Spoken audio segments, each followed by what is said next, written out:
Olá, muito boa tarde para você. Começando o Globo Esporte, abrindo mais uma semana. No Brasileirão, você viu? O Flamengo passou por cima do Atlético Paranaense, só precisou jogar no primeiro tempo.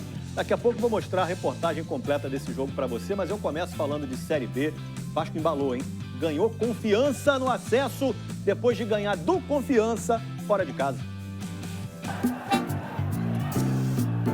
Esse aí, quase sem roupa, é o Nenê. Desde que ele chegou, o Vasco não perdeu.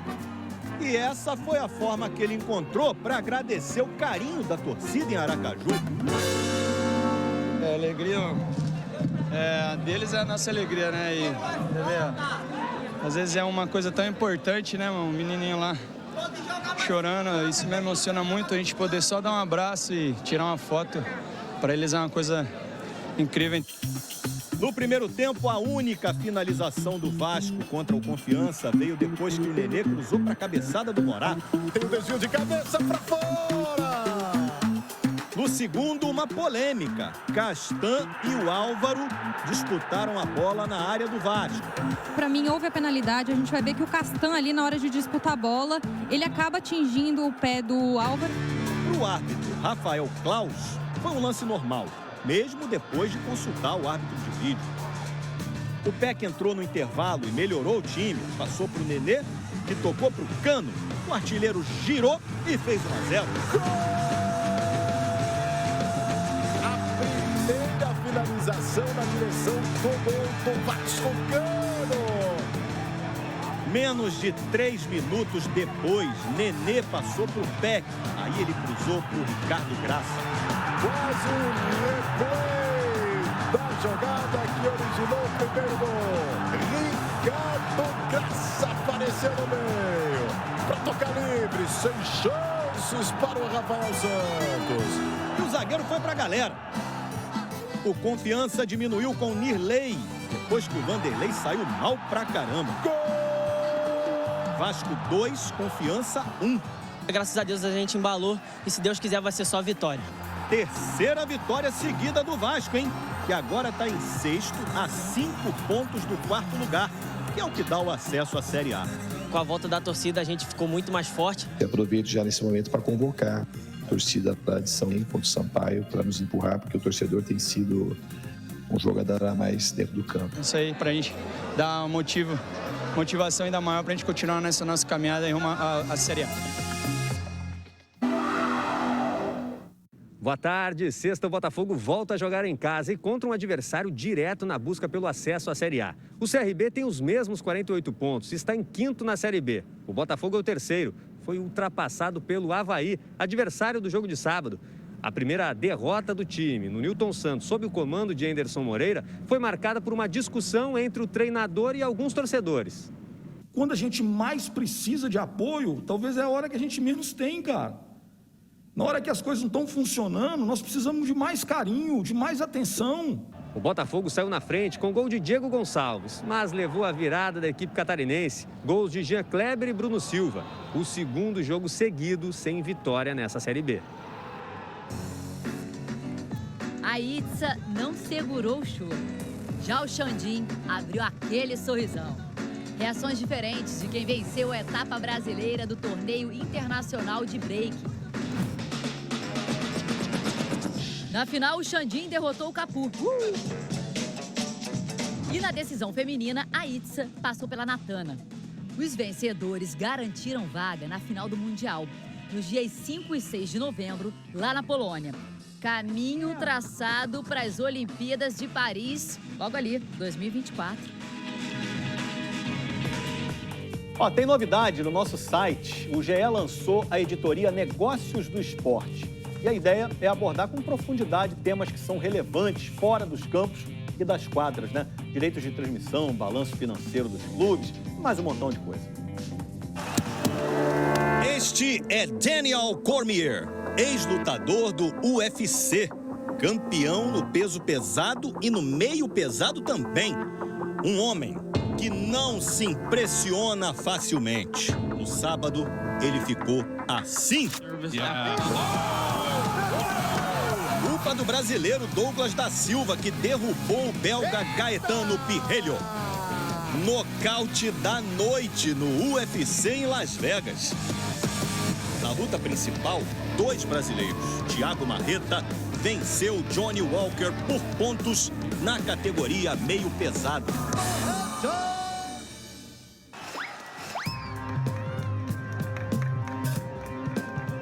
Acompanhar a final de ginástica é assim, sofrimento, até para quem é campeão olímpico.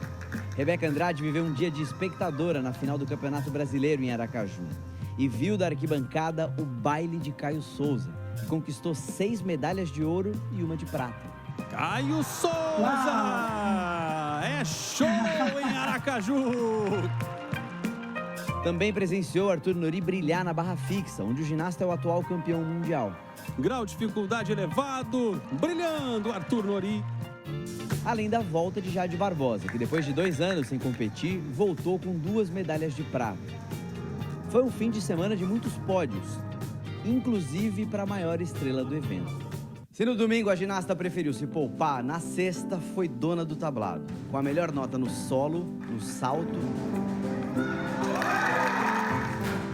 nas barras assimétricas e na trave. Campeã no individual geral e por equipes pelo Flamengo. Eu tô bem tranquila, eu tô muito feliz, porque eu consegui fazer boas apresentações na Olimpíada, cheguei no Brasileiro depois de 2 meses também, me saí muito bem. Então é uma coisa que me deixa muito feliz, né? Eu vejo como eu tô preparada. Com leveza e maestria, a Rebeca cumpriu com perfeição o último passinho que faltava antes da viagem para disputar o Campeonato Mundial. A seguir, notícias da seleção que joga quinta contra a Venezuela e o Flamengo que atropelou o Atlético Paranaense no primeiro tempo, meteu logo 3.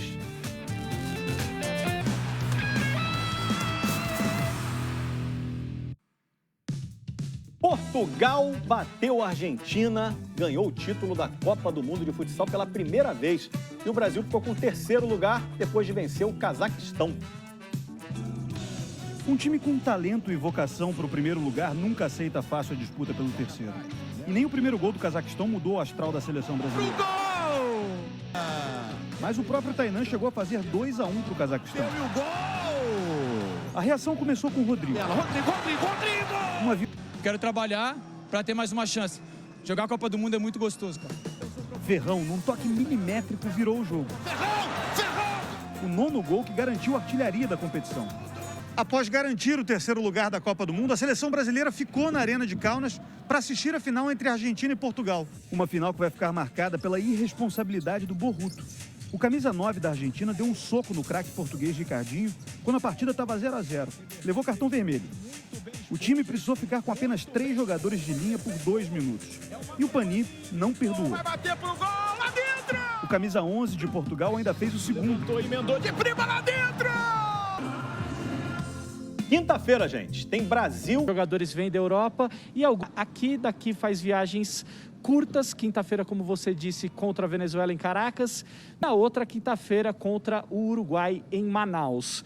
Mas, por enquanto, só chegaram 5 jogadores. E a chegada deles teve um momento inusitado, digamos assim, porque, ao mesmo tempo, chegaram limusines brancas, com o pessoal vestido a rigor para uma festa, e os jogadores descendo de uma van acharam estranho tudo o que estava acontecendo, viu, Escobar? Esse é o clima na seleção brasileira nesse momento. Um abraço para você. Valeu, Gui. Um forte abraço. Guilherme Pereira acompanhando a seleção brasileira. E o Fluminense joga na quarta contra o Fortaleza, embalado ali com Fred e Luiz Henrique. Aos 20 anos, Luiz Henrique ainda tem carinha de moleque.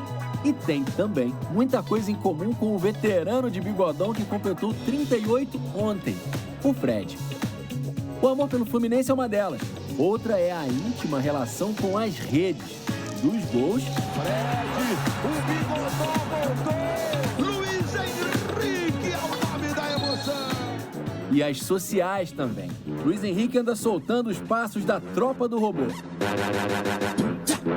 Essa dança surgiu, foi com a minha mulher em casa, agora a torcida gostou. Todo mundo, sempre quando eu faço gol, pede pra mim fazer essas danças.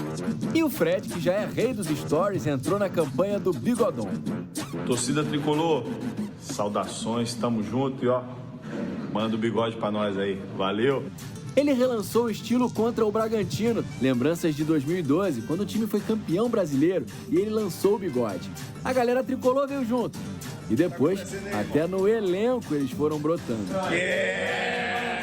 Fred e Luiz Henrique estão se entendendo muito bem. E recentemente, quando faltaram gols do atacante mais experiente, o mais novinho mostrou que também pode ser um goleador e com repertório variado. Nos últimos 4 jogos pelo Brasileirão, teve um gol do Luiz Henrique em cada. Contra o São Paulo, com assistência do Fred, disparou e fez de pé esquerdo. Mas marcou de cabeça contra a Chapecoense. E contra o Bragantino, golaço com o pé direito. Continuar o processo, fazendo gols, dando assistência. E não foi assistência, mas o Luiz começou a linda jogada que terminou com o gol de número 155 do Fred em Brasileiros. Vou poder falar pro meu filho, né, que tá crescendo, falar, o Luiz lá, né, seleção brasileira, e ele tá aí. Eu peguei esse moleque no início. Pelo visto, os dois vão guardar boas lembranças dessa parceria. Bom dia, bom dia. O quê? Estão me esperando o quê? Um minutinho só que eu estou atrasado? Ó, teve time que demorou muito mais tempo no Brasileirão, hein? Pois é, imagina esperar 841 minutos por um gol. Foi o que aconteceu com o Sport. Tava na seca desde 1º de agosto, 8 jogos sem marcar. E a espera acabou nessa cobrança de falta do Hernanes. O goleiro Gabriel Chapecó deu rebote e o Gustavo, aleluia, fez 1-0. O segundo gol do Sport não demorou muito, não. Foi menos de 10 minutos depois. Micael, 2-0. Micael é o segundo gol do Sport. O Douglas Costa, que estava sendo vaiado, diminuiu com um golaço. Primeiro gol dele desde que voltou ao Grêmio lá em junho. Mas não deu nem para comemorar. O jogo já estava no fim, terminou mesmo 2-1 para o Sport. Que alívio, hein, Sport? 841 minutos sem fazer um gol. Aliás, estou pensando aqui, eu já estou perto de completar, acho que 50 milhões de minutos na minha vida. Ó, pensando bem, às vezes, um segundinho pode fazer a diferença, hein? O São Paulo estava vencendo a Chapecoense por 1-0 com um golaço do Rigoni. Uma ajeitada e enche o pé! Aí, no segundo tempo, o Thiago Volpi hesitou numa fração de segundo. Não quis dar um chutão, tentou tocar de efeito para o Galeano e jogou a bola para escanteio. Posse de bola para Chapecoense e 42 segundos depois, gol da Chape. Afastou Léo, voltou no Denner, pro gol! Gol de empate do Mike, final 1-1. Outro que empatou foi o Palmeiras, 1-1 com o Juventude. E aí já viu, né? 12 minutos de irritação do técnico Abel Ferreira na coletiva. Falta de compromisso coletivo defensivo. O gol que o Abel estava reclamando foi do Guilherme Castilho de falta. 1-0 Juventude. Ele enganou o Everton. Gustavo Scarpa cobrou o escanteio. Danilo fez 1-1. Menos mal, né? Mas a reação parou por aí. Depois fizemos um mau jogo. E o Abel estava tão nervoso que quase caiu tentando pegar a bola. E lembra do vizinho do Abel? Boa tarde, vizinho. Chato. Depois de uns dias de paz, o Abel vai voltar a sofrer em casa.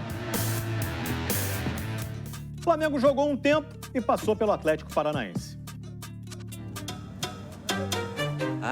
Caminhar em direção ao Maracanã usando a camisa do clube, chegar cheio de orgulho. A emoção é muito grande, né, cara? Pô, tava com muita saudade do Maracanã, né? A volta da torcida do Flamengo a um jogo do Campeonato Brasileiro. A terceira partida do time com público no Maracanã desde o início da pandemia. Para entrar no estádio, o torcedor precisou comprovar a vacinação em dia e ir na arquibancada usar máscara e respeitar o distanciamento social, que não aconteceu em muitos casos. O torcedor teve que esperar um bom tempo para voltar a ver o time em ação no no Brasileirão.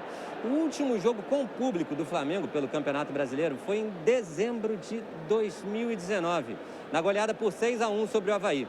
1 ano e 10 meses atrás. No retorno contra o Atlético Paranaense, o flamenguista não precisou ter tanta paciência assim. 4 do primeiro tempo. Andrés Pereira apareceu livre, deixando o ataque desde antes do meio-campo. Trabalha com o Andrés Pereira. Passou para o Bruno Henrique e recebeu de volta. Aí ele deixou a bola correr um pouquinho, só a ponto de ter o ângulo certo para o chute que explodiu na trave. E foi tão forte que na volta a bola bateu no Everton Ribeiro, que vinha na corrida, e entrou. 1-0 Flamengo. Everton Ribeiro esperto. 5 minutos depois, uma troca de passe envolvente, que começou com o Gabigol pro Everton Ribeiro, que deu pro Isla, que devolveu pro Gabigol, mandar pra área. Na pé esquerdo, cruzamento, Bruno Henrique. Foi o 5º gol do Bruno nas últimas 4 partidas do time. O Flamengo avassalador no começo de jogo no Maracanã. O Atlético, que poupou os titulares e entrou com o time quase todo reserva, conseguiu ter um pênalti marcado a favor. O Carlos Eduardo sofreu falta do Rodrigo Caio dentro da área. Mas o lance foi anulado após a revisão do VAR por impedimento no início da jogada. E o Flamengo conseguiu marcar o terceiro ainda no primeiro tempo. Desde o chutão do Bruno Henrique para frente, foram 9 toques em 14 segundos. Pro Arrascaeta, Andrés Pereira passou na esquerda, Arrascaeta tocou pro Andrés. Agora, se a gente reparar no replay, não foi um chutão acidental do Bruno Henrique. Olha como ele levantou a cabeça e achou o Gabriel, que já estava se movimentando para fazer o passe para a disparada do Arrascaeta. Corta para outra câmera, para a gente acompanhar também como correu o Andrés, que saiu bem atrás do Arrascaeta e de um adversário e chegou na frente para marcar. 3-0 Flamengo. Se eu tô jogando assim é mérito do treinador, do grupo, que me acolheu muito bem. De repente, o Diego Alves começou a chamar a atenção para algo do lado de fora do campo. A ambulância, atrás do gol do Atlético. E foi lá um rapaz pedir para apagar o farol. Coitado do Diego. Imagina se ele fosse atrapalhado durante a chance mais perigosa do Atlético. Eu achei que não pegou bem o Carlos Eduardo. Acho que ele pegou meio mastigado com o gramado e ela deu uma quicada. A larga vantagem no placar, a chuva pesada que caiu, um copo de plástico arremessado no gramado por um torcedor que foi identificado e retirado do estádio, deixaram o jogo mais arrastado no segundo tempo. A torcida terminou encharcada, mas satisfeita, com a vitória que deu a 3ª colocação do campeonato ao Flamengo, com 2 jogos e 11 pontos a menos que o Atlético Mineiro, o líder da competição. Hoje o Flamengo está numa semifinal de Copa do Brasil, o Flamengo está numa final de Libertadores, estamos brigando pelo Brasileiro, temos jogos a menos, continuar dando uma continuidade nesse trabalho aí para que a gente chegue nos nossos objetivos, que é dar a volta olímpica. Uma última informação, o Flamengo renovou os contratos do Diego Alves, Diego Ribas e do Felipe Luiz e segue forte. Boa tarde para você. Até amanhã.